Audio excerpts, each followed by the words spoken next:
test both microphones. I'm gonna change my shoes. Oops. Okay. Hinenu. Okay.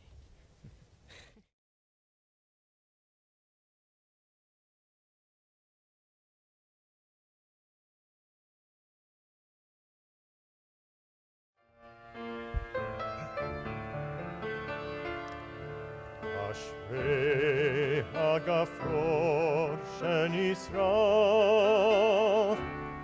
shenisraf v'hitzit lehavot. Ashrei halehava shebara, shebara b'sitrei levavot. Ashrei halevavot sheyadu, sheyadu, sheyadu lachadol bechavod. Ashrei hagafor shenisraf, shenisraf v'hitzit lehavot. Blessed is the match consumed in a kindling flame. Blessed is the flame that softly burns in a heart's secret place. Blessed the hearts that like flickering lights knew to flutter and die without shame. Blessed is the match consumed in a kindling flame.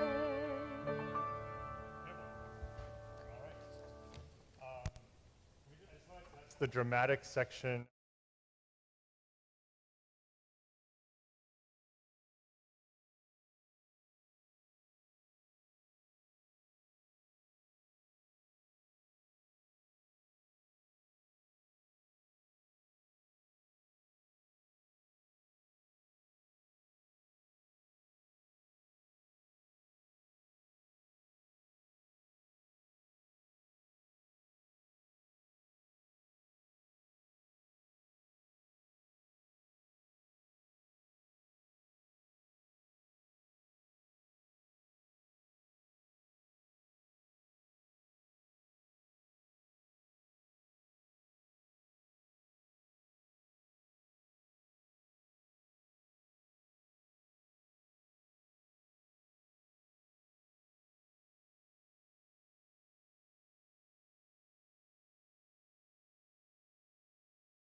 names to name, numbers too hard to handle. Okay. How are you? Good?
אשרי הגפרור שנשרף,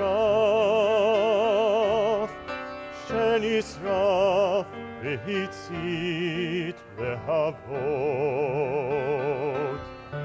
אשרי הלהבה שברא בסתרי לבבות. אשרי הלבבות שידעו לחדול בכבוד. אשרי הגפרור שנשרף והצית להבות. Blessed is the match consumed in a kindling flame. Blessed is the flame that softly burns in a heart's secret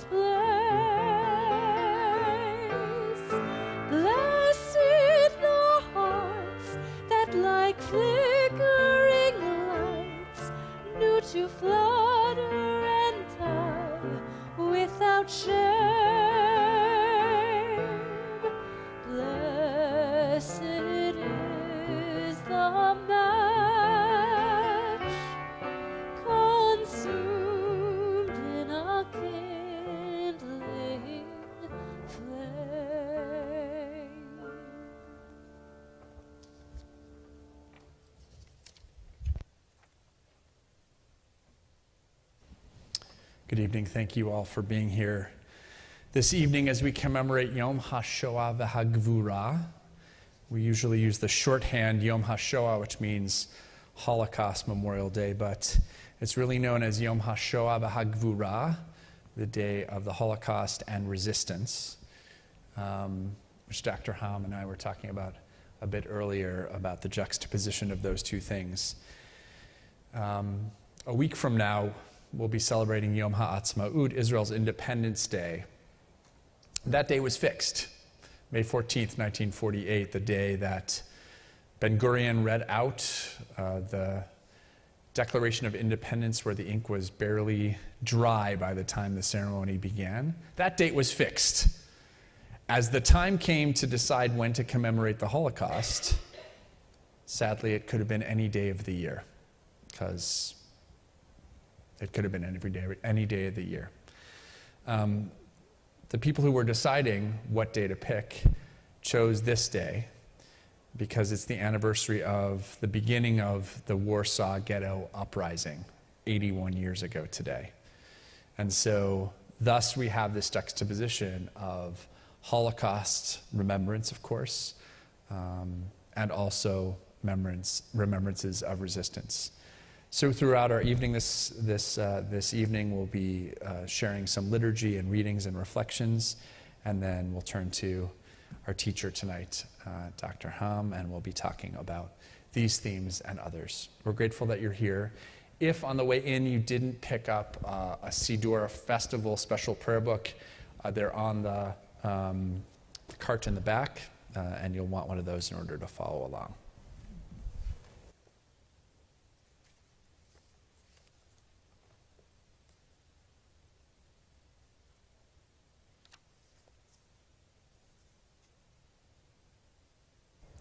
We'll continue on page 257 in the Siddur. We begin with silence, the silence of death, the silence after destruction. There are times when songs falter, when darkness fills life, when martyrdom becomes a constellation of faith against the unrelieved lack of space about us. There are no words to reach beyond the edge of night, no messenger to tell the full tale. There's only silence, the silence of Job, the silence of the 6 million, the silence of memory. Let us remember them as we link our silences. We'll continue with a moment of silence.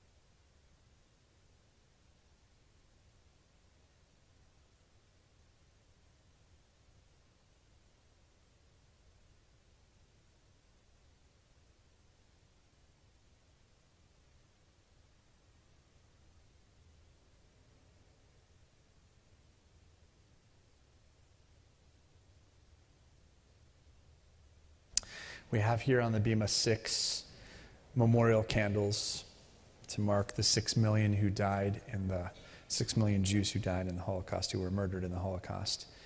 I invited some folks here to come forward to help light these candles, and if you are one of those folks, if you'll come forward now, please.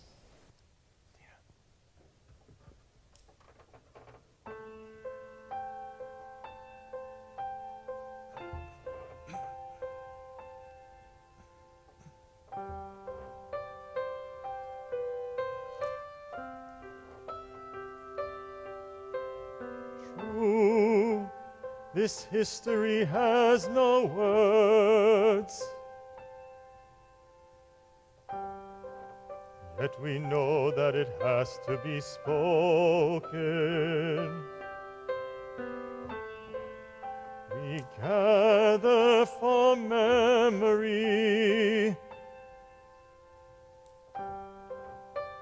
to lift up the lives that were broken. Those gone too soon, we bring into this room to say to the world they were here, a promise we'll keep every year. Too many names to name, numbers too hard to handle, but we can at least light a yellow candle on Yom HaShoah.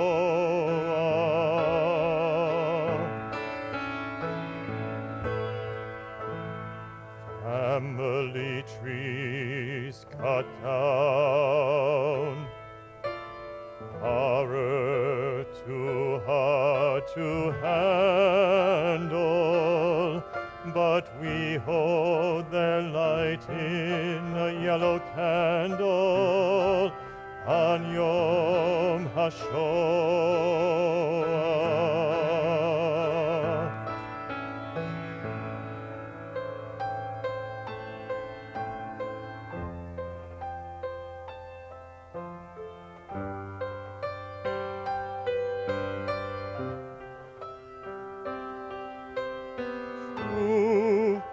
We can't undo what's done, but we know that our task is to tell it. We gather in sorrow, knowing we'll never dispel it. Remembrance is strong, and sometimes a song can bind us to who came before, remind us what memory's for. Too many names to name, numbers too hard to handle, but we can at least light a yellow candle on Yom HaShoah.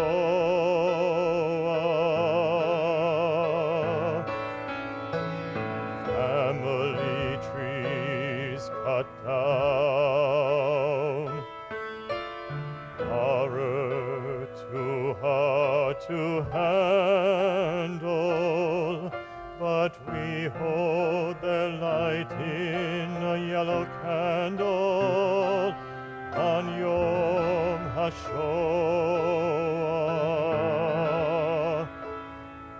On Yom HaShoah.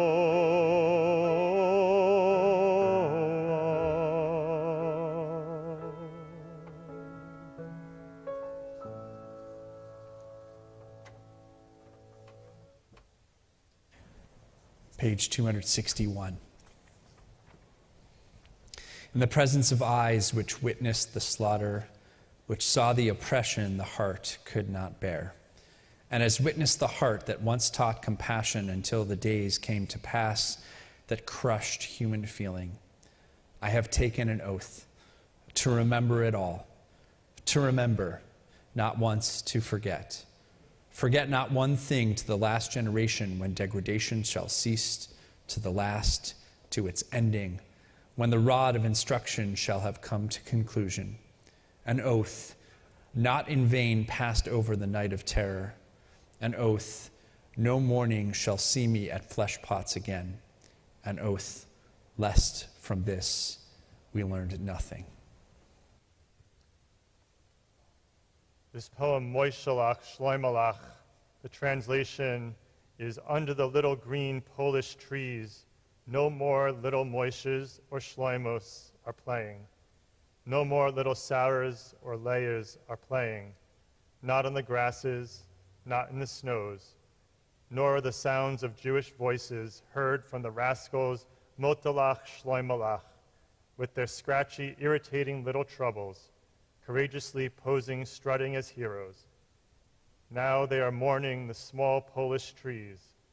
Dead are the Jewish homes and huts, dead are the streets, wasted the houses, where through them, like mice, little ones scurried. Jewish children with eyes large with wonder, black like the color of impending disaster, eyes filled with fear, unending terror, into a darkness, a blanket of doom. Under the little green Polish trees, no more little Moishes or Shloimas are playing. No more little Sarahs or Leahs are playing. Not on the grasses, not in the snows. This is the Yiddish melody by Israel Alter.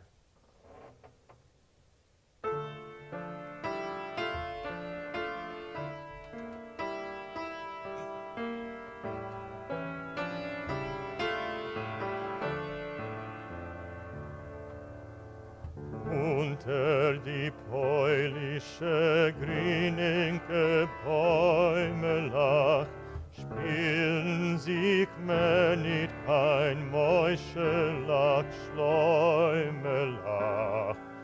Spielen sich mir nicht kein Sorelach, Leelach, nicht auf kein Gräselach, nicht auf kein Schneelach.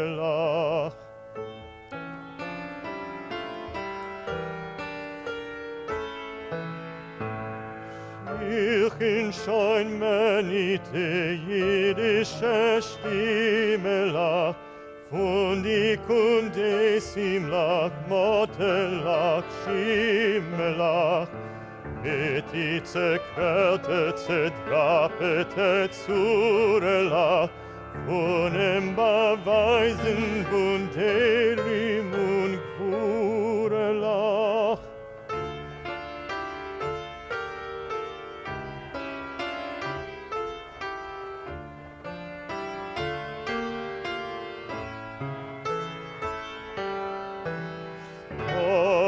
Nation die polnische Bäumelach, Teuzen in jüdische Himmel und Himmelach, Teuzen in Gesselach, Korev die Heiselach, wo es verstecken sich Kinder wie Meiselach, jüdische Kinder mit große Äugelach, schwarze also wie mit Keuschet verzeugene, Äugelach volle mit Pachar verlaufene, unter dem Unglück dem Bräunen getroffene.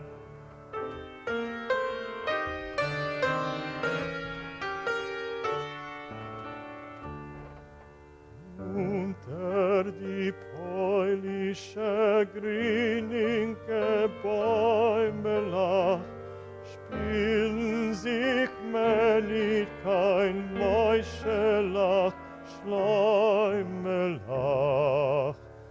Spielen sich mir nicht kein Sorelach, Leelach, nicht auf kein Gräselach, nicht auf kein Schneelach.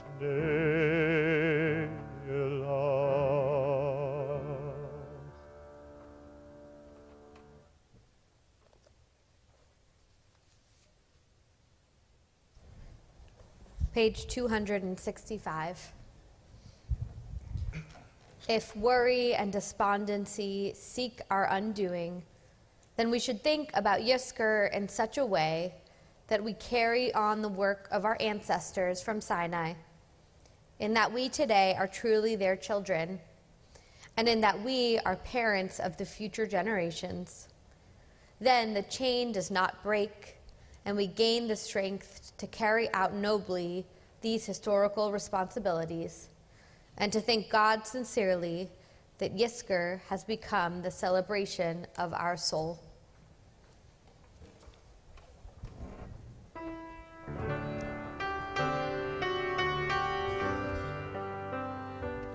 The very last, so richly, brightly, dazzling yellow.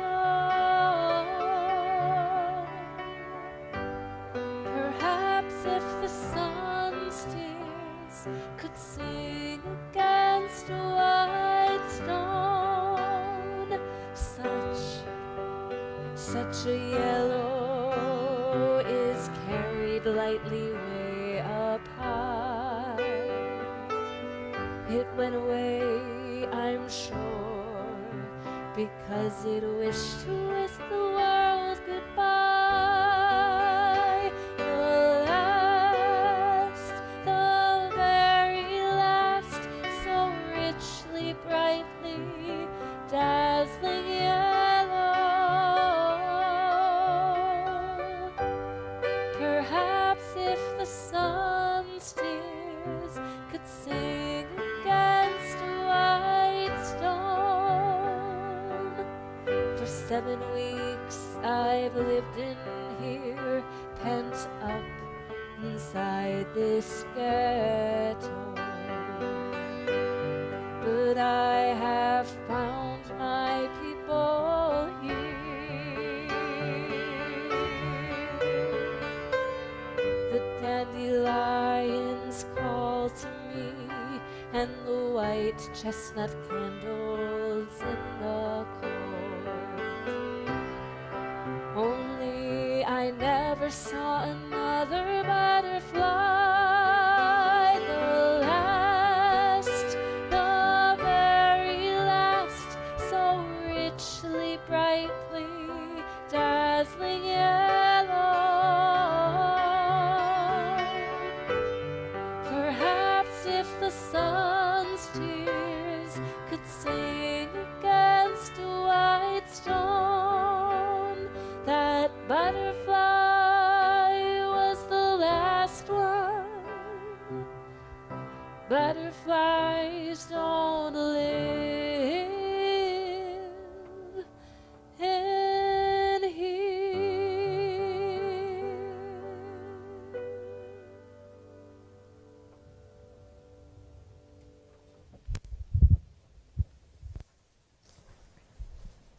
Tonight, we remember all those who died in the Holocaust, all those who survived, all those who were refugees, all those non-Jews who were killed in the Holocaust as well. Tonight, in addition to thinking of all of them, we're thinking of Max Lerner.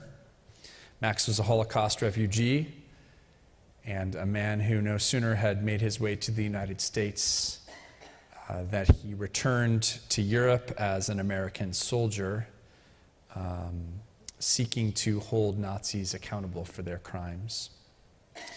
Max and his beloved wife, Lenore, have been members of Shari Tefillah for many, many years. Max died in September. We remember him always, especially on Yom HaShoah. Cantor Kipnis will offer this melody, Zognit Kein Mal, which I know was very close to Max's heart.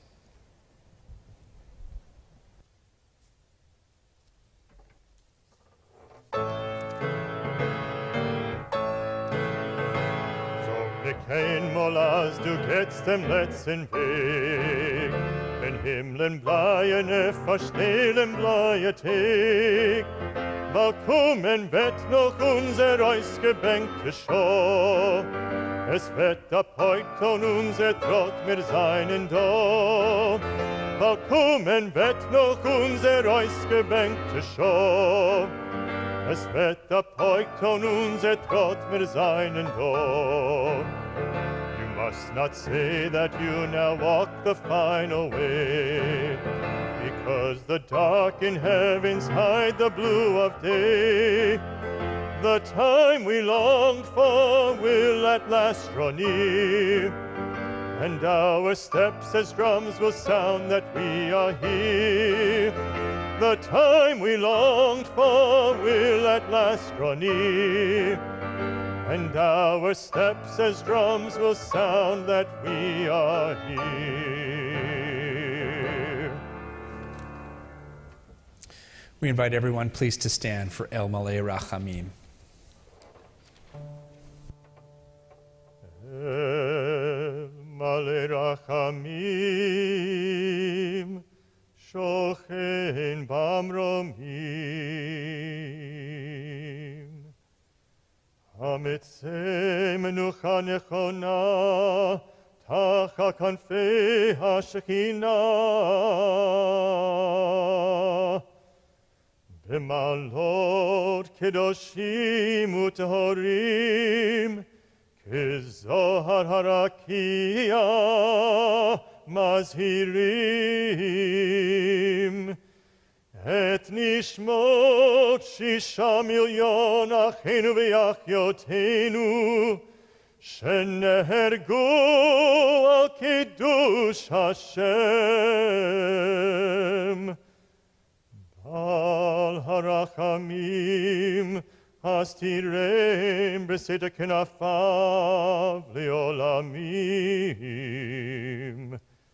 Bitror Achayim et Nishmatam, Adonai hu Nachalatam, V'yanuchu b'shalom amishkavam, V'nomar Amen.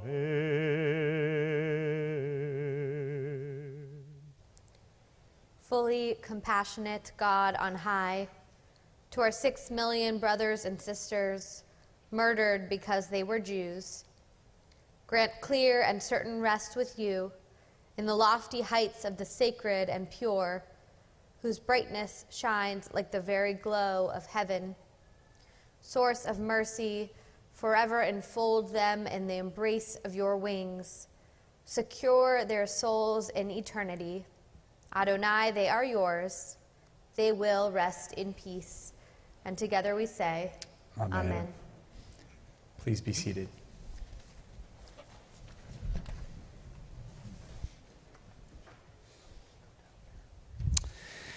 I'd like to introduce our guest for the evening and tell you a little bit about him, and then we'll invite him to join us here. Dr. Jacob Hamm is a clinical psychologist, associate professor and the director of the Center for Child Trauma and Resilience at the Icahn School of Medicine at Mount Sinai. He receives federal and local funding to advance trauma-informed practices throughout New York City and maintains an active clinical practice at Mount Sinai Beth Israel for children, families, and adults, with a particular focus on using moment-to-moment relationship-based interventions that enhance attachment to overcome trauma and improve mental health.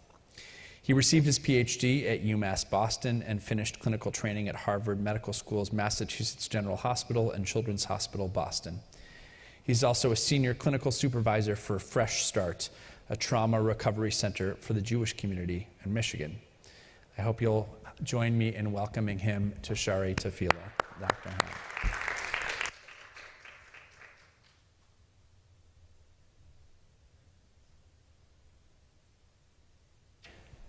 I'll give you this microphone. Thank you. Thank you so much for being here tonight. Thank you for having me. Thank you. Hello, everyone.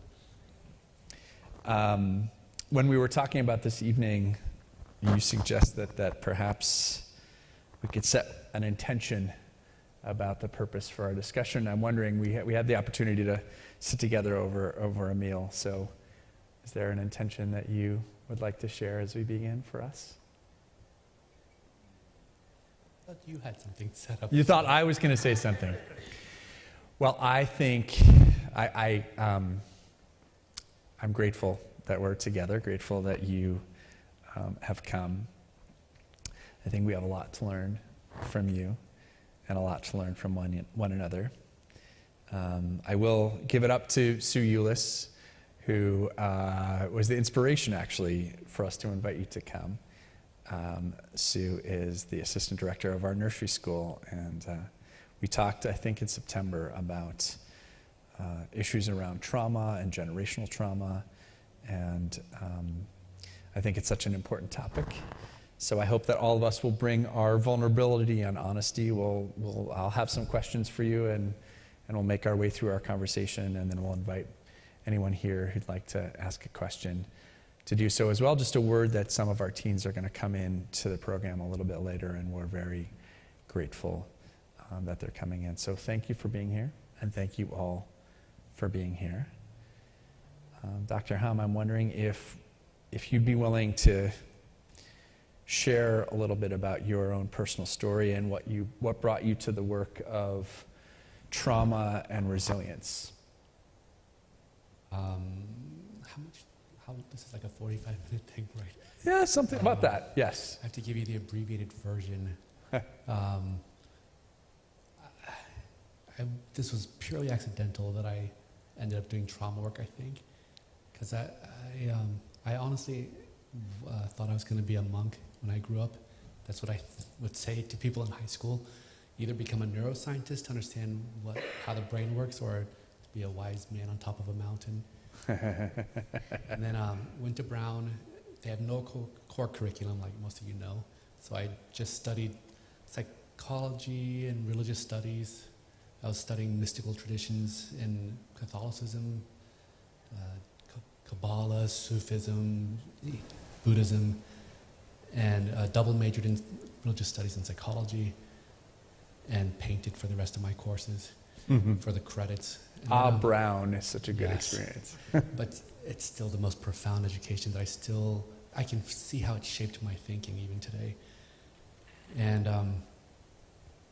I learned about the Bodhisattva, which is this being who attains enlightenment and can be free of reincarnation, be free of the suffering of the world. But they turn back and see everyone else who's still stuck in this loop of reincarnation and decide not to leave the world and stay behind and help shepherd other people through. So that was the main reason why I stayed. And then my mother's a Korean immigrant. And, like every Asian family parent, they want a doctor or a lawyer, and their first son, and the eldest son of the eldest son. And so I thought that this was the closest thing to being a doctor I would be for her. And then it was like 20 years of trying to figure out how to do sacred work in the therapy office, I think. And finally coming to that. And that's why now I feel ready to speak and share. And the intention really today is that I really hope that we can have a real conversation, that we can somehow touch each other's hearts and souls tonight. And so I invite you to please be present with us in this conversation and join us and interrupt us and chime in as much as you want. They're not shy. Okay. I promise you. You've said, if I have this correctly, you'll let me know or correct me, that much of mental illness comes from suffering. If I've got that right, can you say a little bit more about what you mean by that?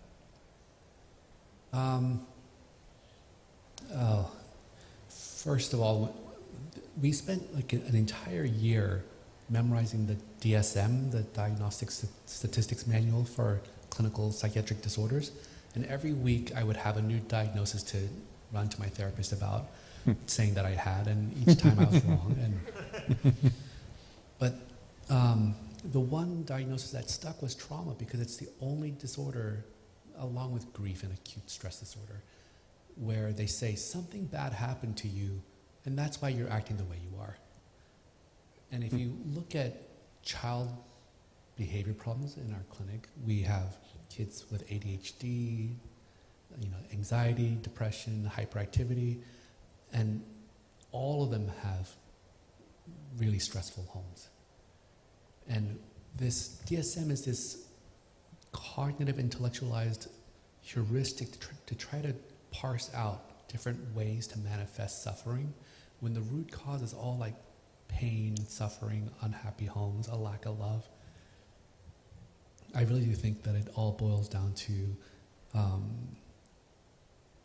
injuries of love that cause suffering. Suffering is an act, it's a violation of love. And trauma is the expression of that. And the way to get back is to learn love again. And for ourselves, for each other, and then for creation. And it becomes a divine act. How do you do that? How do you find love again after trauma? Oh, I'm glad we talked about this before, because that was a big question. Yeah, we were talking about how to help someone, and there are different stages, and I'd have to know each of you to know what you each need. And maybe first we have to talk about what trauma does to people, and then from there you know how to get back from that. And what does trauma do?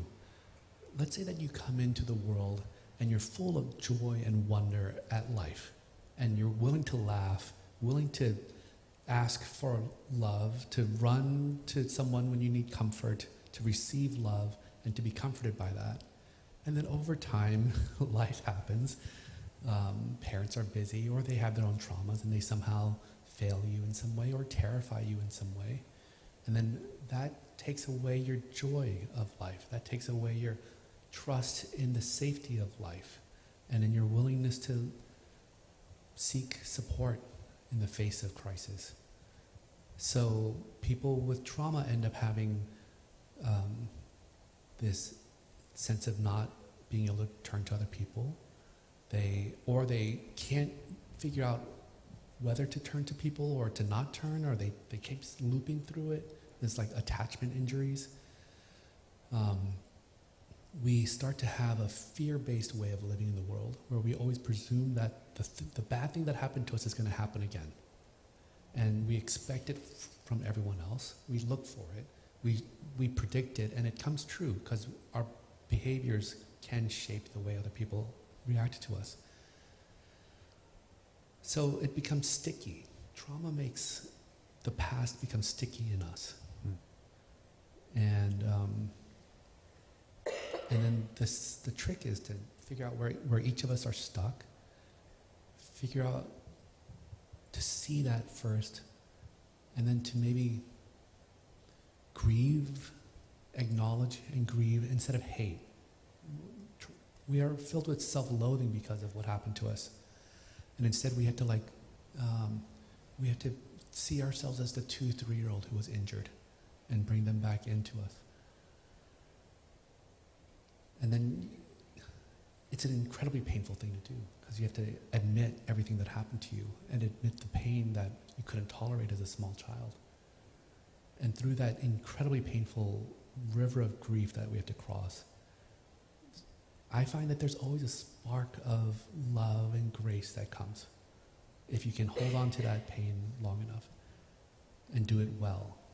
Then somehow God or other people pick us back up, and we are blessed with grace. And then if we allow that to be received, then the healing begins. And it does take people. We can't do it on our own. We have to be vulnerable. We have to allow our pain to be seen with people that we trust enough to take that risk. Am I making sense? Yes. You have been speaking about traumas that might have been instilled by one person on another, an adult on a child, for example. We're here tonight commemorating the Holocaust. And one of the interesting things you said over dinner was that Korean people and Jewish people have similar kinds of experiences of trauma and such. Part of my question in this moment is, does the process you're describing of finding love again when trauma has been instilled on you as a child by another individual person, does that sort of play out the same way in people who have survived sort of mass traumas, whether it's something unimaginable like the Holocaust or some other traumas? Are those universal in terms of how they play themselves out? Have you seen, you said, I think you said you have about 50% of your clientele are Jewish, which is very interesting. The question, I have 7 questions inside of that. Let me think about it. The question is really, to people who are processing kind of mass traumas, does all of that play out the same way as the journey, the same journey with just different notes, or how does that play out? My attention keeps going to the moment, and whether or not the historical context infiltrates the moment. And I would imagine that in the moment, everything looks the same.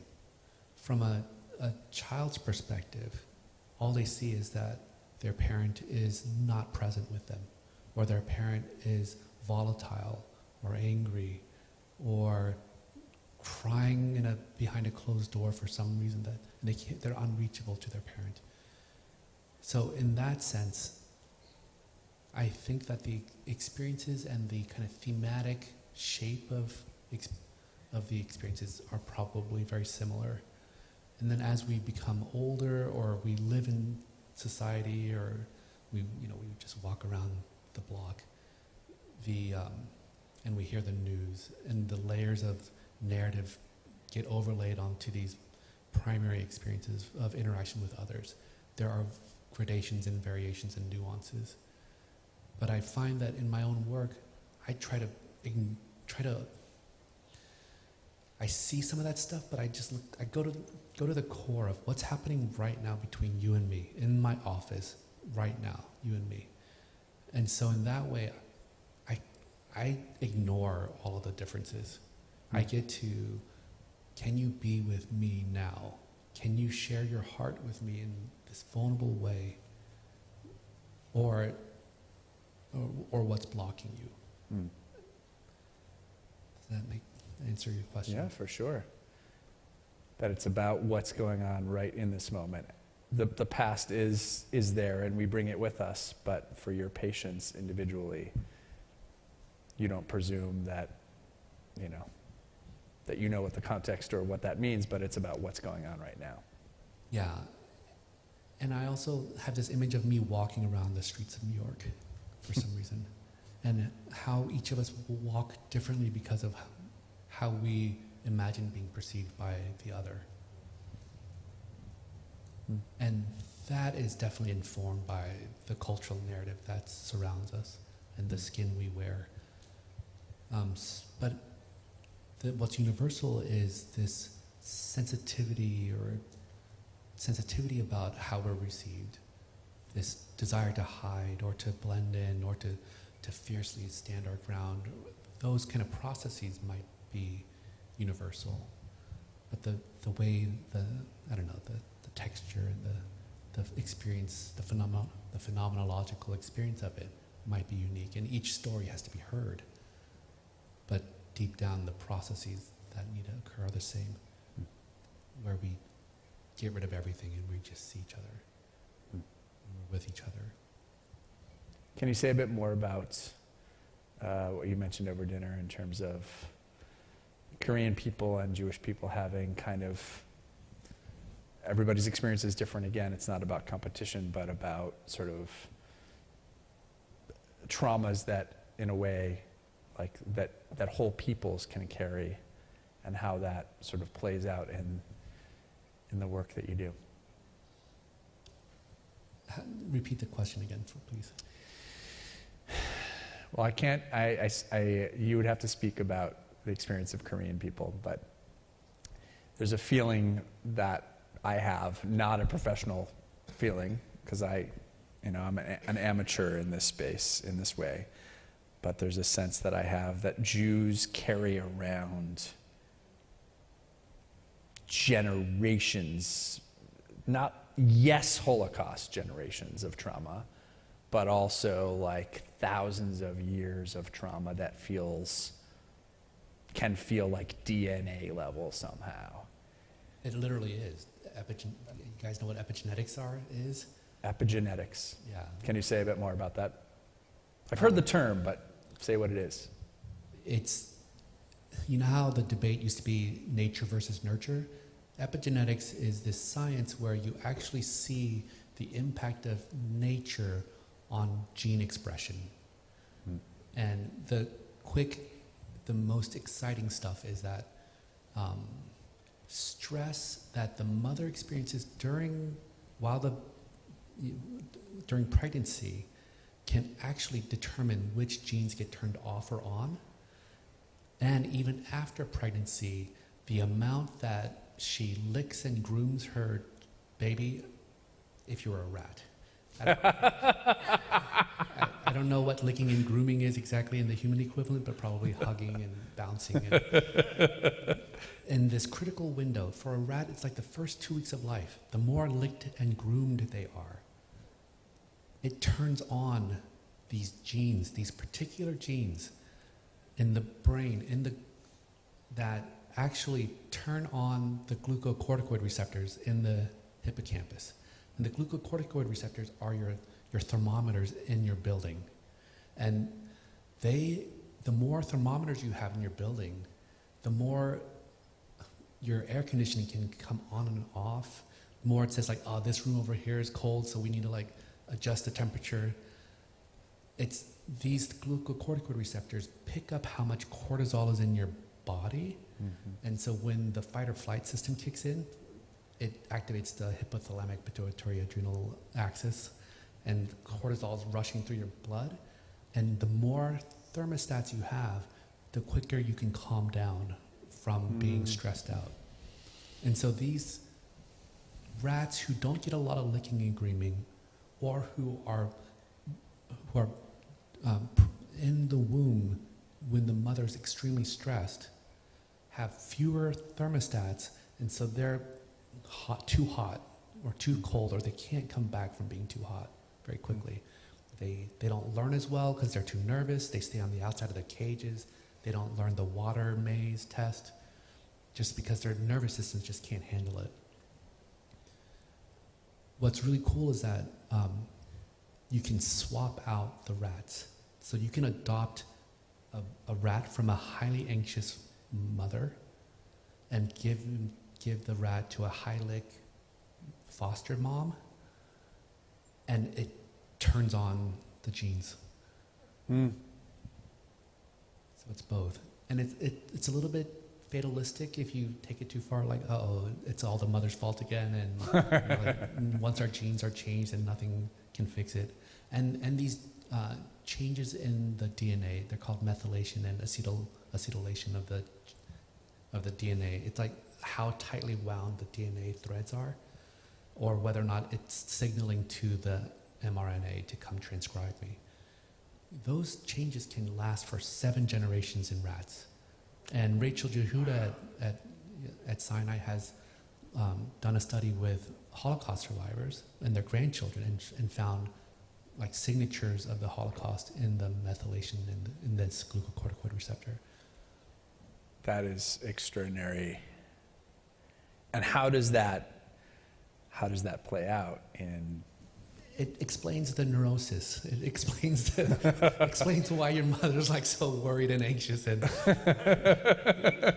what's also interesting is that it impacts males more than females, which doesn't add up, doesn't jibe with the experience. But the biology, it shows that the males are more susceptible to stress-induced epigenetic changes. Annette has a question in the back. Speak up real loud, Annette.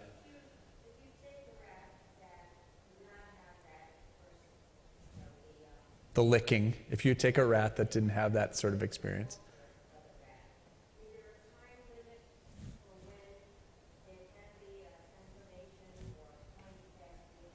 Yeah, that's what feels so fatalistic. There's a critical window in which the brain is more susceptible to this influence, and then after that you're locked in, and then your children are locked in, and then your grandchildren are locked in a way. But I think that there's behavioral changes that also occur. But it's not all bad, because we all know a lot of people who start off with very hard lives and somehow transform themselves. So one of the things that we do as a society is that we overdo the science because the data, if you ever look at what real data looks like, it's a cloud of dots.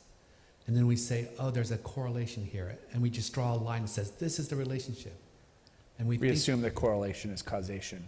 Yes, and we assume that the strength of the correlation, or that we can know any individual dot by this regression line that we create, when each individual dot has to be seen and understood, and its trajectory is unknown. So I'd rather err on the side of mystery and wonder and hope rather than this fatalism of this regression. So how do you balance that? You have your colleagues studying and seeing data that indicates that trauma can kind of be passed down for across 7 generations. And on the other hand, as a clinician, you don't want to assume that someone who had this trauma in their past is sort of doomed to have these receptors turned on or off. How do you balance that as someone who is... Yeah, that's a great question. What I've learned is that when I feel doom, it's because my brain is going into fatalism. It's withdrawing from the person. Or I'm annoyed with them or angry at them or frustrated with them. And then I think, oh, you're one of those. You're a diagnosis. You're like one of these personality disorders. You're never going to change. And it's actually an indication of my own state of mind more than the truth of what's out there. Nothing outside of us is real. They're all just a reflection of our state of mind. And so the practice is to go in and to become free from expectations, presumptions, and be with the other person and say, oh, I'm frustrated with you. Why am I frustrated with you? Oh, it's because you're not changing. I care about you enough that I want you to change. And that's honest. And I'm not going to vilify you through the process of being frustrated with you. Oh, and maybe I'm feeling insecure about my own capacities to help you. Maybe I'm feeling ineffectual and you're making me feel like a bad therapist. Who knows what is being uncovered? And so enough of this reductionism to something outside of my own experience. And then can I invite the other in front of me to also wonder about their own experience and open that up. And when you open this up, it becomes this beautiful tapestry of possibility. And ideally we sit in this tapestry and we wonder about what's happening between us. And then that's the state of mind that I'm trying to get at with people, because trauma is reductionistic. And then whatever the opposite is, which I call presence, is mystery, is curiosity, it's awe and wonder, and it begets love and compassion too. Trauma is reductionistic. Can you say what that means? I'm not sure I know what that means. If I was sitting in this chair with an AK-47 on my shoulder, then your brains could not think about the complexity of the words I'm using. You'd only be thinking WTF and safe or dangerous, good or bad, hurt me or not, run or stay, like black and white thinking, because this is what survival requires. So the brain becomes reductionistic when it's in survival mode, and then if you survive somehow, next time you see an Asian guy with weird looking glasses, your body's going to be like a little bit scared. It's natural, because our body is it's wired to be safe and sorry, or whatever that thing is, and it would presume the worst always. If something bad has happened, it's going to say, don't ever let that happen again, assume the worst.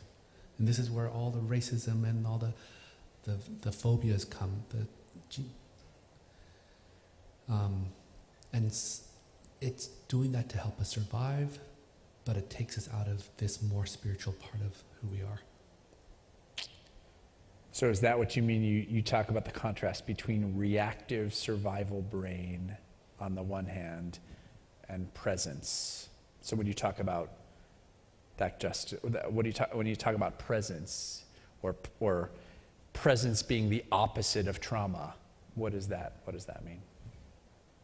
It's really, really hard to explain. I've only come to understand it. You have to get rid of the trauma first, and then you start to see what this presence thing is. And in the mystical tradition, it's ineffable, it's mysterious, it's this state of oneness and love and all this other stuff. At its highest level, it feels like a mystical experience. In the more mundane versions that I can accomplish in therapy, presence means that your head, heart, body, and soul are tuned. We're like a stringed instrument where every part of us is a different string, and most of us are out of tune because of our traumas. Most of us are way too intellectualized, especially the ones who survive in New York. Or we're way too numbed out from our bodies. We don't know what we feel. And so a lot of the work is getting us back in touch with our bodies and our hearts. It's a really hard and long process. And then once you do that, if you can speak from that state of pure resonance or integrity or wholeness or something, it moves people. Like if you ever hear someone singing from the depths of their soul, you can't help but weep in response. I get to hear that all the time. Yeah, it just, we're compelled to be impacted by it because we're not actually, we're not separate. But our egos in this world makes us feel that way, and our fears make us feel that way. But when we're in our most divine state, we realize that we're all one, children of God, or one with God, or a part of the eternity, or the oneness, or all that stuff. You were going to be a monk. You are a person of science. Whether for you and also for your patients, I'm wondering what your observations are about the role that faith can play in that journey from trauma to presence, from reactive survival brain to presence. Oh, that's such a good one. I want to tell a story. Is it okay? I was sitting with a woman, and she's going to be okay with this. I know she will be okay with this. She's despicable. I don't ever want to see her again. And she was getting to the point where she could see it, but every time she saw it, it was so overwhelmingly painful, she couldn't approach it. We got to this point where she was able to go inside the shed with her little girl and sit with her. As a grown woman, she could sit with the little girl who was weakened and left for dead in this shed. And then she would say, I, as an adult, am still weak and too broken to be able to help this girl. I don't know what to do with her. And then I said, who is the I that's looking at this scene? Who is the I that is looking at this scene? Okay. And she said, what are you talking about? I'm the parent. I said, no, but you're seeing who's doing the seeing. And she said, I don't know what you mean. I said, there's a version of you that is always the I that sees all this and has never been raped, never been abused, never been assaulted. This part of your divine soul that is just your pure awareness. She's like, whoa. And then I said, that's actually God too. Like you and God are the same. Your I is the same I that sees, that is the I that sees all of us. And she got to this point where the gibberish, I was speaking some spiritual gibberish, it was calming her so much. She didn't recover or retrieve the girl, but a few days later I texted her and said, how are you doing? And she said, I am so blissed out by this realization that I have a soul and that it is one with God, that it's giving me the courage to suffer, to feel all the pain that I felt as a child, because I know that it's not me, that I can hold this from a divine place. And it wasn't done, and she was a mess, but she was handling this suffering with the most incredible upheld, uplifted grace. And she wasn't in a rush to fix it. She was enjoying this process. It was incredible. That sounds amazing. I'm looking for hands. I have more questions too, but yeah, please, Rabbi. Thank you so much for speaking with us. It's fascinating. I'm curious also from like a communal perspective. It makes a lot of sense to me that trauma can be carried in the body for 7 generations. And I'm also aware that, Repeating your question. Yeah, just for people who are watching online and people behind you. Okay. So I'll just repeat what I said at the beginning. I think it makes a lot of sense, and it's fascinating that trauma can be carried in the body for 7 generations. And we see that played out in so many ways, especially with Holocaust survivors and their descendants. And I'm curious what you've seen, whether it's in the Jewish community or other communities of faith or culture, ethnicity. If you're not a part of that genetic trauma, like if your family was not directly impacted, how is it possible that we still feel that trauma communally? Because I think a lot of people,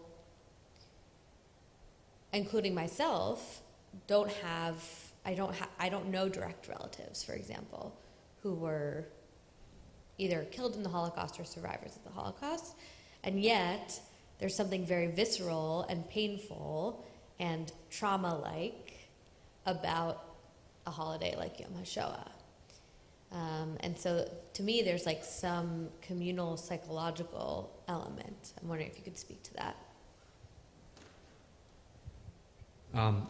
The science part of me would say that because we are social creatures, we're like those meerkats or whatever. Like when one of us is in pain, when one of us is afraid, we are all afraid.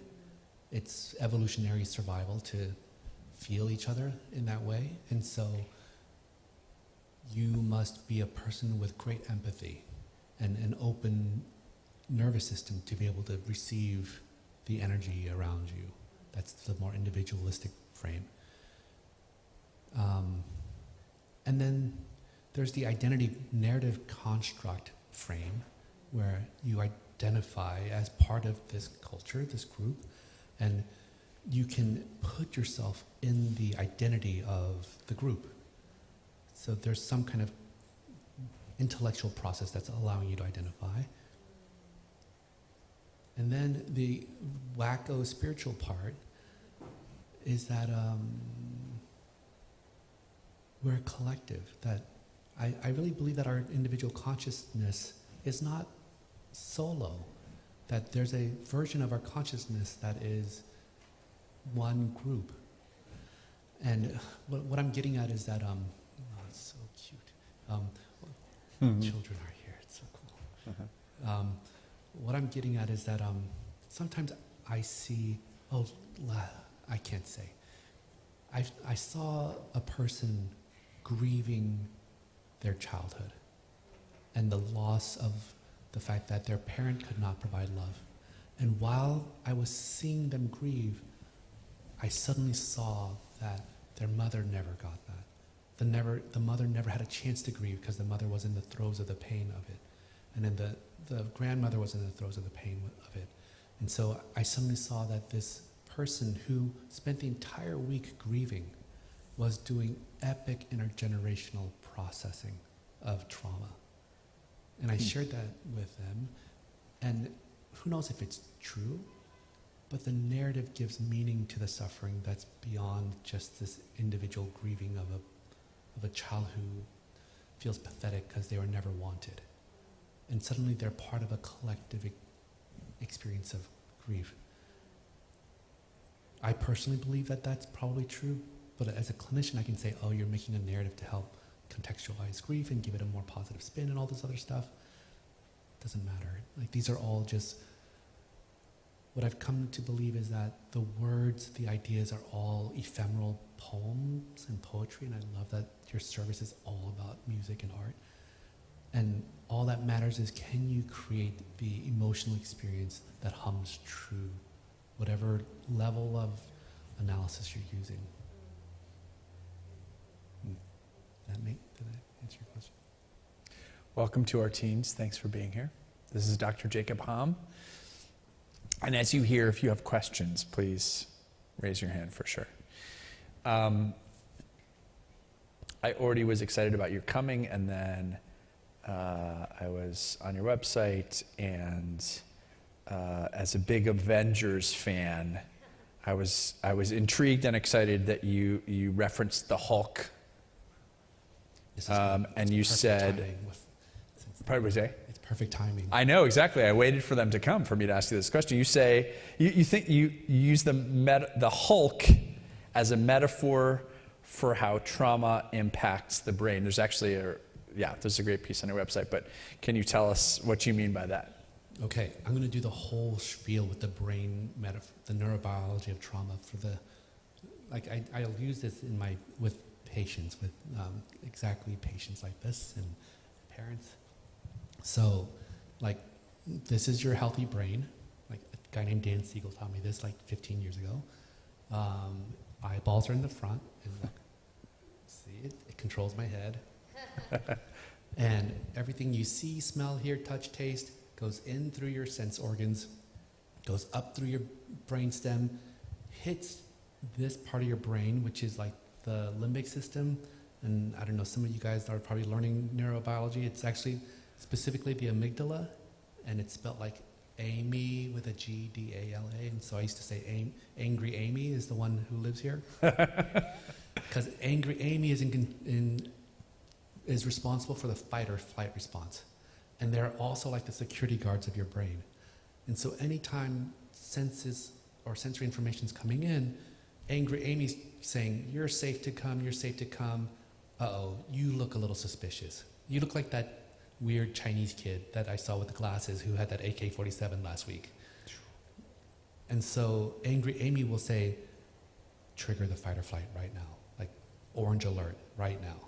And the amygdala has the right to immediately activate the fight or flight response within milliseconds before your body knows what's going on.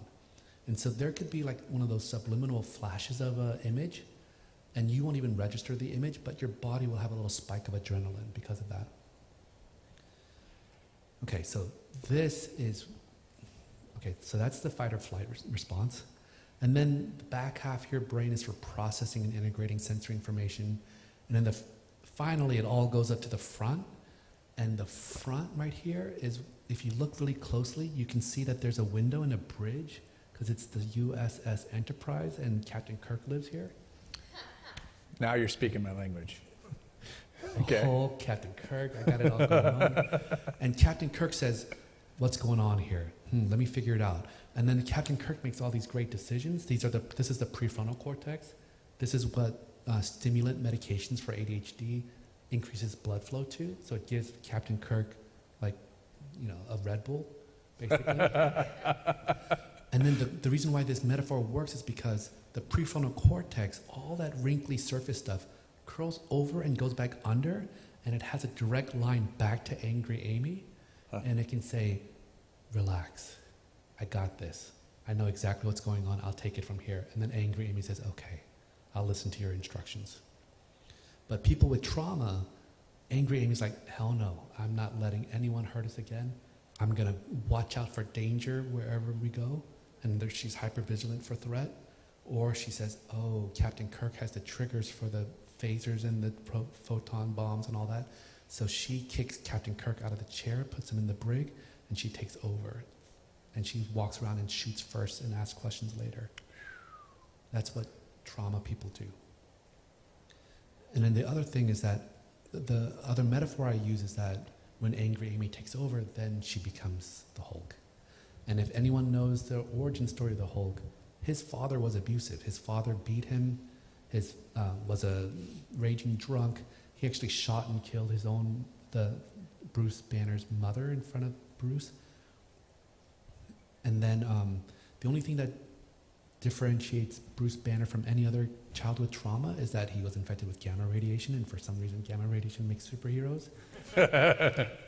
And then anytime he gets triggered into a trauma reactive response, he gets bigger and stronger. and his IQ goes down. He only has monosyllabic words, so he says, Hulk, mad, Hulk, smash. And then he has to go and destroy the threat.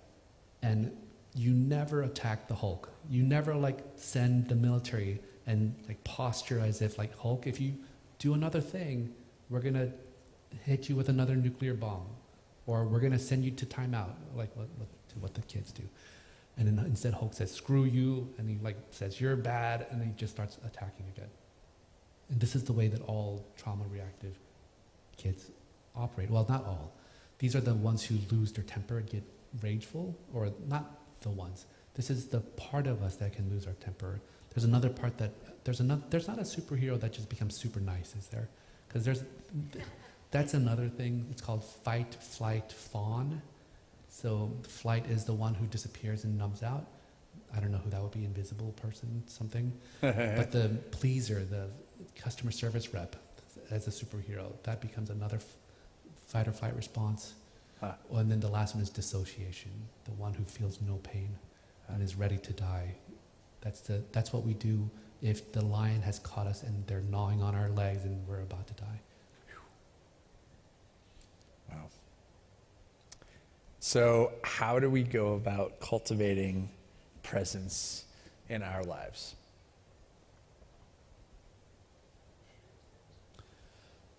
First, you have to get rid of all the debris that clouds over your vision. And each of us has a lot of debris. And in the old analytic terms, it was called transference. It's all the stuff that you bring into a relationship, all the things you expect in a relationship. You have to really understand what those things are. And then instead of pushing them away, you actually have to start making sense of and name it. Let's say that, for instance, a lot of us in this room probably have protectors that make us overachieve or become extra nice, or to need to defend yourself, or to just run and hide and avoid any conflict. There's all these variations. And you have to know what your typical way of dealing with stress and threat is. And instead of being ashamed of it and thinking you're a bad person, you have to go back and say, I made you for a reason. You're here to protect me. You're probably extremely helpful to me when I was a kid. You made it possible for me to survive and get to this point today. So thank you very much for what you've done. And as you do that, you have to wait to see if that part slowly melts or gets calmer. And you have to feel it in your body. Because remember, you have to always be connecting your head and your body. And then as you start clearing away all these different parts of you that have been designed to protect you, there's all these other parts that carry all of your pain and that you don't ever want to see again. But eventually we have to bring them back, and you have to grieve all the things that happened to you. You can't keep running, and you can't outrun them. They come back. And as you absorb all the pain that you didn't have time to feel to survive, then all these parts start coming back into your body.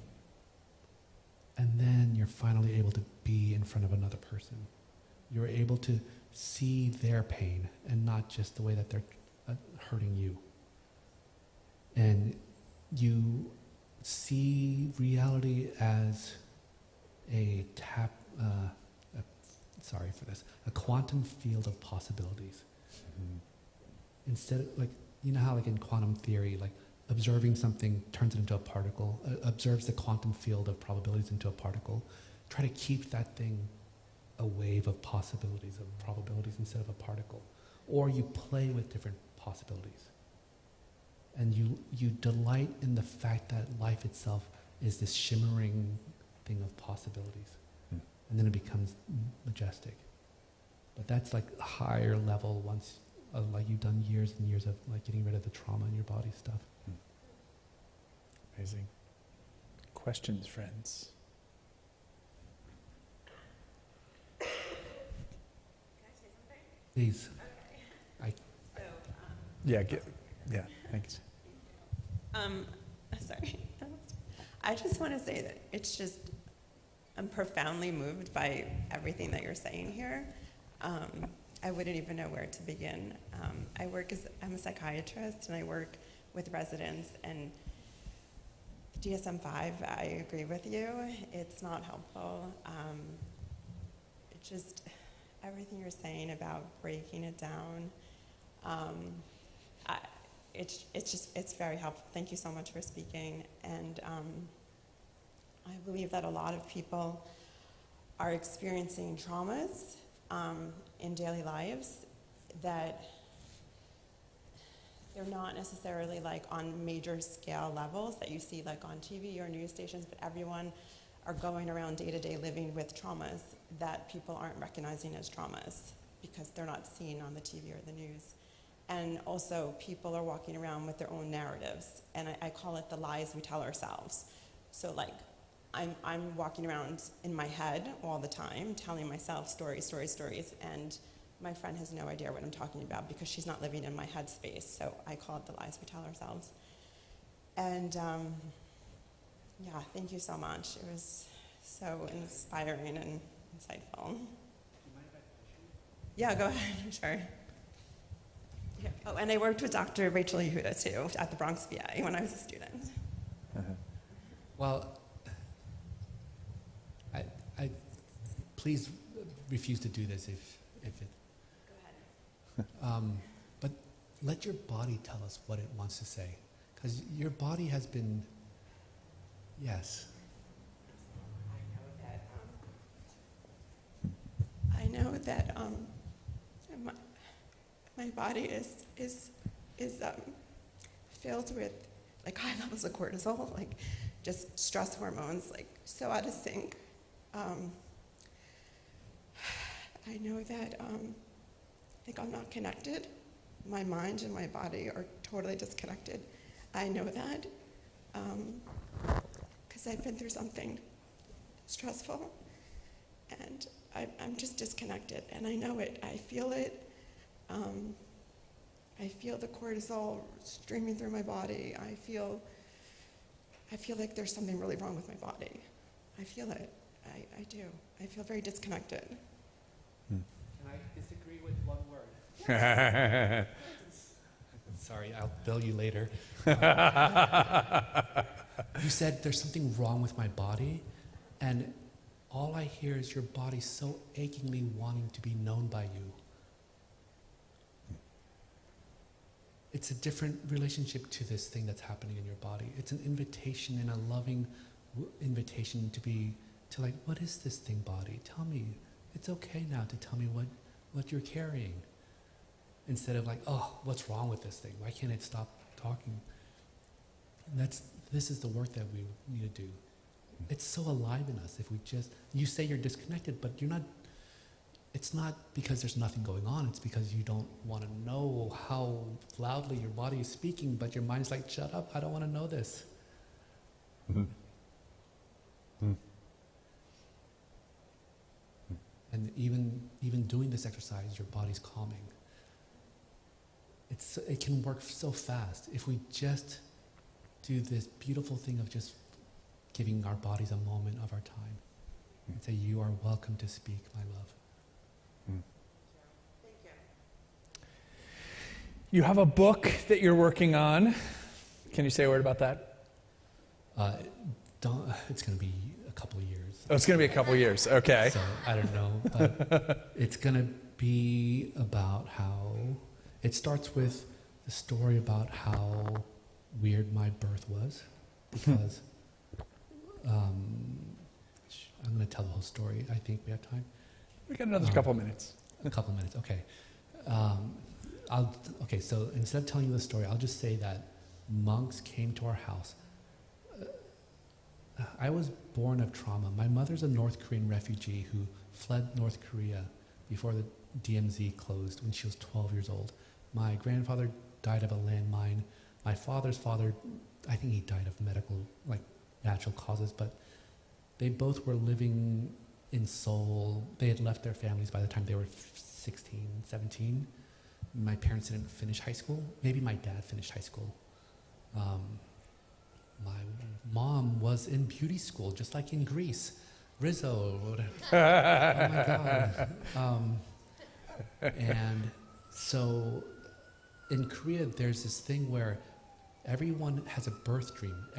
Their mother has a birth dream before she knows. And so a monk and a nun on different days came to our house and asked, and wandered into our house and said, oh, he's here, that's him, this is why. And then they said, what's your birth dream? And she said, I was climbing a mountain, the mountain crumbled, I fell off of it, the mountain crumbled and landed in my belly, and I knew I was pregnant. And then the monk said, oh, weak constitution, mountain of a man, important man, give us some string, we'll pray for his longevity. That's it, no other scam besides just a yard of string. And she never told me because they said, don't ever tell him because it's gonna go to his head. He's gonna think he's gonna think he's all that. You're a mountain man. Yeah, exactly. So she never told me, but every time I would come back from Brown and say, Mom, I'm gonna go to the monastery, she'd be like, okay, that's fine. And I say, how can you let me do that? This is costing a lot of money. And then she told me the story.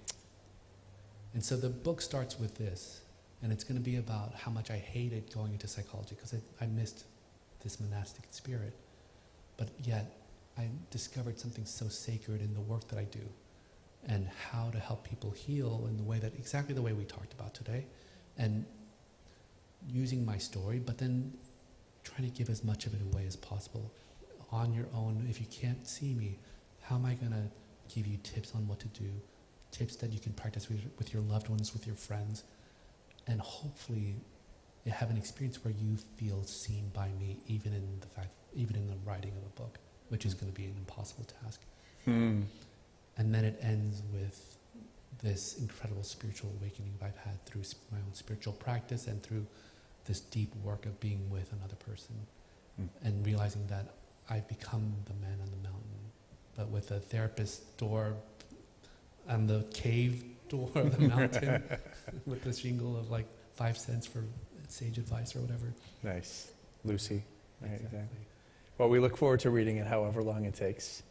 I found this quote on your website from Rainer Maria Rilke that it's like haiku. I had to read it like a few times, and it sits with me, and it is so resonant to me of this conversation, and I want to thank you for sharing it, and just I'll read it, and then if you have any closing reflection on this, I would welcome it. The quote is, it's from Letters to a Young Poet. I want to beg you as much as I can, dear sir, to be patient toward all that is unsolved in your heart, and to try to love the questions themselves like locked rooms and like books that are written in a very foreign tongue. Do not now seek the answers which cannot be given you because you would not be able to live them. And the point is to live everything. Live the questions now. Perhaps you will then gradually, without noticing it, live along some distant day into the answer. Can you say why that quote speaks to you? It's the state of mind that I think we should live in. This not knowing, this wonder and receiving and surrender to the beauty and majesty of this whole messed up thing that we live in. And in that to transcend dichotomy and clinging and ideas and words and just become love itself. And I was thinking, we were thinking about how to end this, and if there's one request I'd have, to spend this memorial time to get to know yourself in the way that you just did, to invite your body to reveal itself to you, to invite old ghosts in your closet to come out for one day and be acknowledged, or if to be seen by yourself and then possibly turn to your friend, to your loved one, to your family, and see them without all of the fetters and the tethers of our existence, just to be with the other person, with nothing but a gaze of wonder and love. Can you join me in thanking Dr. Jacob Hahn for being with us?